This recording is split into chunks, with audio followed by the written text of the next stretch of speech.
سیدنا آدم علیہ السلام کا تذکرہ قرآن مجید میں بار بار آیا ہے۔ سورہ بقرہ کے اندر آیت نمبر 35، وَلَا تَقْرَبَا هَٰذِهِ الشَّجَرَةَ فَتَكُونَا مِنَ الظَّالِمِينَ، اور اس کے بعد پھر 37 نمبر آیت میں فَتَلَقَّىٰ آدَمُ مِن رَبِّهِ كَلِمَاتٍ فَتَابَ عَلَيْهِ، کہ ایک دانہ کھانے کی بنیاد پر اللہ کے حکم پر وہ جنت سے دنیا میں تشریف لائے، جس کی حکمتیں تھیں، اور رب ذوالجلال نے ان پہ رجوع برحمت کیا۔ اب اس سارے پس منظر کو رفظ میں کیسے بیان کیا جاتا ہے کہ ان کے جنت سے دنیا میں آنے کا سبب کیا بنا، یہ تفصیل کے ساتھ ان کی تفسیروں میں موجود ہے۔ مثلا تفسیر عیاشی کے اندر، یہ شیعوں کی تفسیر ہے، جلد نمبر 1 میں صفحہ نمبر 41 پر ہے۔ یہ عام لوگوں کے لحاظ سے بھی دعوت فکر ہے کہ یہ ہم ان پر کوئی بہتان نہیں باندھ رہے، بلکہ جو انہوں نے ظلم کیا ہے اس کا پردہ چاک کر رہے ہیں، جو ہم پہ فرض ہے کہ لوگوں کو اس سلسلے میں آگاہ کریں۔ یہ انہوں نے اپنی طرف سے گھڑ گھڑ کے ساری اس کو حدیث قرار دے کے لکھا ہوتا ہے۔ تو ایک حدیث کی صورت میں یہ لکھا ہے کہ ان اللہ تبارک و تعالی اراد علی آدم فی المیثاق ذریتہ، کہ اللہ تعالیٰ نے حضرت آدم علیہ السلام پر میثاق میں حضرت آدم علیہ السلام کی اولاد کو پیش کیا۔ یہ ارادہ کا مفعول بھی ہے، ذریتہ، آپ کی اولاد کو، یعنی قیامت تک جو آنی تھی ان ارواح کو۔ فمر بہ النبی صلی اللہ علیہ وسلم وہو متکئ علی علی علیہ السلام و فاطمہ صلوات اللہ علیہا تتلوہما والحسن والحسین یتلوان فاطمہ رضی اللہ تعالی عنہ۔ تو وہ جو منظر تھا جو اللہ تعالیٰ نے ساری ذریت حضرت آدم علیہ السلام پر پیش کی، اس میں یہ پنجتن پاک بھی حضرت آدم علیہ السلام کو نظر آئے۔ صورتحال یہ تھی کہ فمر بہ النبی صلی اللہ علیہ وسلم وہو متکئ علی علی، کہ رسول اکرم صلی اللہ علیہ وسلم گزرے اس حالت میں کہ حضرت علی رضی اللہ تعالی عنہ پر آپ نے ٹیک لگائی ہوئی تھی، یعنی جس طرح ساتھ والے شخص کے کندھے پر بازو رکھ کے چلا جاتا ہے۔ و فاطمہ تو صلوات اللہ علیہا تتلوہما، اور سیدہ فاطمہ رضی اللہ تعالی عنہا ان دو ہستیوں کے پیچھے پیچھے چل رہی تھیں۔ والحسن والحسین یتلوان فاطمہ، اور امام حسن اور امام حسین رضی اللہ تعالی عنہما دونوں سیدہ فاطمہ رضی اللہ تعالی عنہا کے پیچھے پیچھے چل رہے تھے۔ یعنی یہ سارا انہوں نے منظر بنا کے حدیث بنائی ہوئی ہے۔ فقال اللہ یا آدم ایاک ان تنظر الیہم بحسد، تو اللہ نے حضرت آدم علیہ السلام کو یہ فرمایا کہ آدم، ان ہستیوں کی طرف حسد سے مت دیکھنا، ان ہستیوں کی طرف حسد سے دیکھنے سے اپنے آپ کو بچا کے رکھنا۔ اہبط کا من جواری، اگر تم نے حسد سے ان کو دیکھا تو میں تجھے یہاں جنت سے نکال دوں گا، اپنے پڑوس سے نکال دوں گا۔ فلما اسکنہ اللہ الجنت، جس وقت، یعنی وہ یہ مرحلہ بھی جنت سے بھی پہلے کا تھا، اس جب حضرت آدم علیہ السلام کو جنت میں رکھا رب ذوالجلال نے، مثل لہ النبی صلی اللہ علیہ وسلم و علی و فاطمہ والحسن والحسین صلوات اللہ علیہم، تو ان کے سامنے جنت میں رب ذوالجلال نے یہ ہستیاں کیں، یعنی ان کی تمثال، ان کے روپ سامنے دکھائے جنت میں رب ذوالجلال نے۔ وہ پہلا وہ تھا یعنی ایک عالم ارواح کا منظر، اور پھر یہ جنت کے اندر یہ روپ پانچ تن پاک رضی اللہ تعالیٰ عنہم کے دکھائے صلوات اللہ علیہم۔ فناظر الیہم بحسد، تو یہ لکھتے ہیں کہ حضرت آدم علیہ السلام نے معاذ اللہ حسد سے ان کو دیکھا، یعنی اللہ کے پہلے نبی پر پہلا بڑا الزام اور یہ کہ معاذ اللہ نافرمانی اللہ کی، کہ اللہ نے فرمایا تھا کہ ان سے حسد نہیں کرنا، اور انہوں نے پھر ان سے حسد کیا۔ ثم عرضت علیہ الولایۃ، پھر اللہ نے حضرت آدم علیہ السلام پر ان کی ولایت کو پیش کیا، یعنی 5 ہستیوں میں سے 4 کی ولایت کو پیش کیا۔ فانکرہا، تو لکھے حضرت آدم علیہ السلام نے معاذ اللہ اس ولایت کا انکار کیا، یعنی نبوت کا امتحان بذریعہ ولایت لیا جا رہا ہے،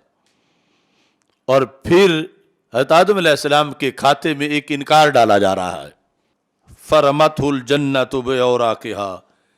پس جنت نے ان کو پھینک دیا، جنت سے باہر آ گئے۔ یعنی ایک طرف تو نص قرآنی ولا تقربا ھذہ الشجرہ، جب سارا معاملہ اس شجرہ کے لحاظ سے ہے، اور کسی کے بغض حسد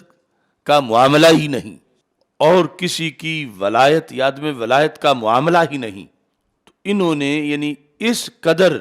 زہر گھولا ہے انبیاء علیہ السلام کے خلاف۔ اب آج ہماری کیا حیثیت ہے، ہم پہ یہ الزام لگاتے ہیں مثلا کہ ان کو جو اہل بیت سے پیار نہیں، یہ تو وہاں باز نہیں آئے، یعنی حضرت آدم علیہ السلام پر الزام لگا دیا کہ انہیں اہل بیت سے نفرت تھی، معاذ اللہ اہل بیت کا انہوں نے انکار کیا، اہل بیت کی ولایت کا انکار کیا، اور اہل بیت سے حسد کیا۔ تو ان سے بچ کون سکتا ہے کہ کوئی شخص یہ چاہے کہ ہم پہ یہ الزام نہ لگائیں؟ یہ ہمارے کچھ سادہ پیران طریقت کے لیے بدعوت ہے کہ جو اپنے مریدوں میں یہ ایوارڈ ان روافظ کے ذریعے سے لینا چاہتے ہیں کہ وہ مان جائیں کہ وہ پیر صاحب بڑے محب اہل بیت ہیں، تو یہ حضرت آدم علیہ السلام کے وفادار نہیں ہوئے، پیر صاحب کے کیسے ہوں؟ یعنی حضرت آدم علیہ الصلاۃ والسلام، ان کے بارے میں ان کا الزام ہے کہ انہیں بغض تھا اہل بیت رضی اللہ تعالیٰ عنہ سے، تنگ نظر تھے بڑے، اور ولایت علی انہوں نے نہیں مانی، اور اس کا انہوں نے انکار کیا، اور اس کی بنیاد پر ان کو جنت سے نکال دیا گیا۔ یعنی ایک نبی کو ایک ولی کی بنیاد پر انہیں بطور سزا معاذ اللہ جنت سے نکال دیا گیا، اور یہ یعنی سب گھڑ کے اتنا ان کو شرع صدر حاصل ہے بات گھڑنے میں، یعنی ان کے بڑوں کو اب آگے پھر نیچے تو اس بدی کا جو بدی کا فیض ہے وہ کتنا زیادہ ہوگا کہ اوپر یعنی آیات کے اندر، قرآن کے اندر یہ بات نہیں آ رہے، یعنی حدیث کی تشریح میں یا آگے ائمہ کے اقوال میں وہ تو دور کی بات ہے، قرآن میں جو نص قطعی ہے ولا تقربا ھذہ الشجرہ، اس شجرہ کے سارے معاملے کو سائیڈ پہ کر کے یہ کہتے ہیں اصل مسئلہ ہی سارا اہل بیت کا تھا وہاں پہ، کہ حضرت آدم علیہ الصلاۃ والسلام جنت سے نکلے اہل بیت اطہار رضی اللہ تعالیٰ عنہم کے بغض کی وجہ سے ہے معاذ اللہ۔ یعنی کہاں اوپر جا کے انہوں نے حملہ کیا ہوا ہے، اور کہاں سے یہ کرتے آ رہے ہیں، اور مسلسل آج تک وہ حملہ جو ہے وہ باقی ہے۔ پھر آگے یہ لکھا ہے فلما تاب الی اللہ من حسدہ، جب حضرت آدم علیہ السلام نے اللہ سے توبہ کی حضرت مولا علی رضی اللہ تعالیٰ عنہ کے حسد سے، فلما تاب الی اللہ من حسدہ واقر بالولایۃ، اور مولا علی کی ولایت کو مان گئے، ودعا بحق الخمسۃ محمد وعلی وفاطمہ والحسن والحسین علیہم السلام غفر اللہ لہ، اور جب پھر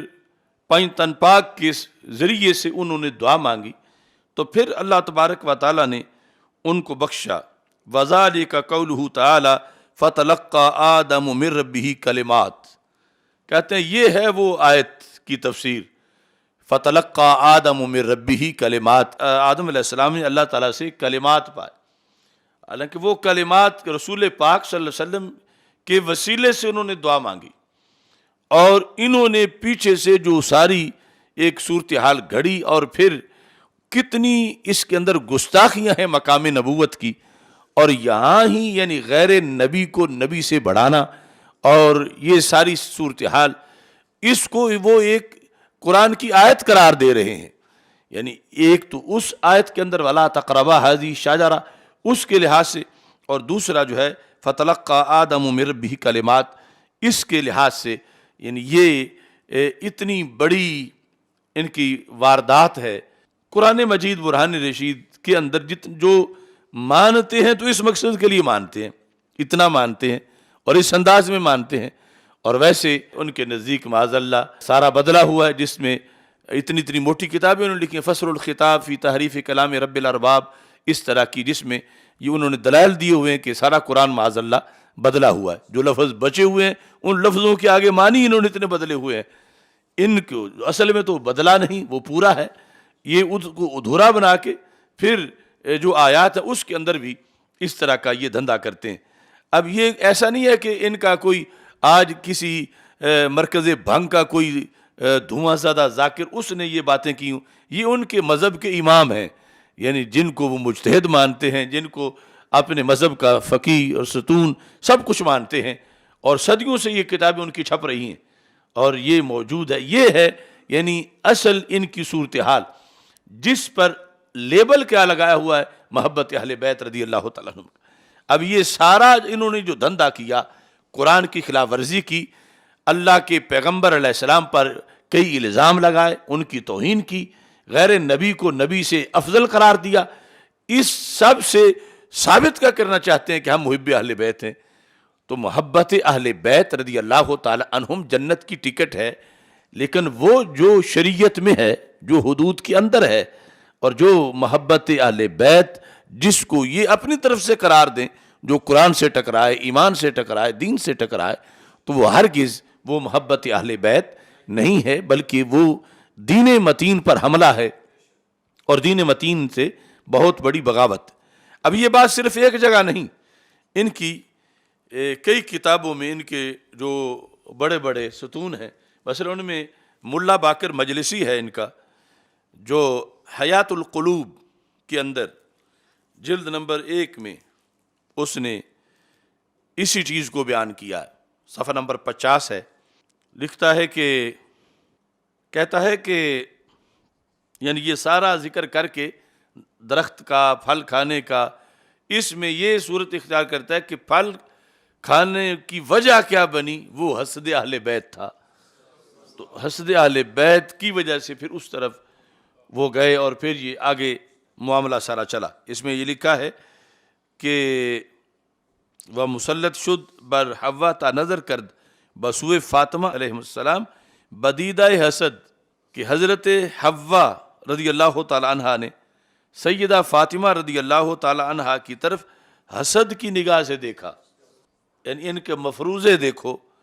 اور ان کا جہان تحقیق۔ کہتے ہیں تا خرد از آن درخت، چنانچہ آدم خرد و خدا اشارہ از بہشت بیرون کرد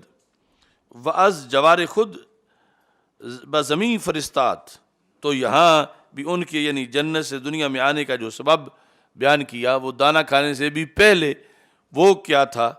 کہ نظر کرد بسوئے فاطمہ علیہ السلام بدیدہ حسد، حسد کی نگاہ سے دیکھا تو یہ سبب بنا۔ تو اس طرح یعنی انہوں نے قرآن مجید کے الفاظ کے اندر ایک تو ویسے انکار کیا، پھر اس طرح کی تعریفیں کر کے یعنی ایک غلط اپنی طرف سے گھڑ کے ایک فکر جو ہے بتائیے۔ اب جس وقت کوئی شخص یہ چیزیں سنے گا شروع سے، تو وہ کیسے نبیوں کا ادب کرے گا؟ اس کے نزدیک غیر نبی کو نبی سے افضل قرار دینے کی بات کفر کیسے ہوگی؟ وہ تو شروع سے ہی یہی چاٹتا کھاتا آئے گا کہ اصل معاملہ سارا یہ ہے، نبیوں کی تو کوئی حیثیت نہیں ہے معاذ اللہ، اور انہی کی وجہ سے حضرت آدم علیہ السلام جنت سے نکلے، اور یہی سارا معاملہ ہے۔ تو یہ یعنی ایک شروع سے لے کر انہوں نے دین متین پر ایک آری چلائی ہوئی ہے، اور جس کے نتیجے میں ابھی تک جو ہے وہ بڑے بڑے درخت کٹتے ہوئے ہمیں نظر آ رہے ہیں۔